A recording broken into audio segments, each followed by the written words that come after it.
How to make and create non-profit Facebook post on Canva PC. Hello guys, so all what you have to do is so simple and easy. Just go to canva.com and log into your account and click on create a design and search for Facebook and click on Facebook post. Now it will take you here. Go on this side, scroll down until you find the non-profit Facebook post.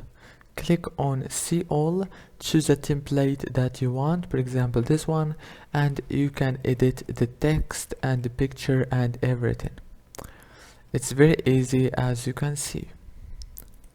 If this video was helpful, please don't forget to like and subscribe, and thank you so much for watching this video until the end.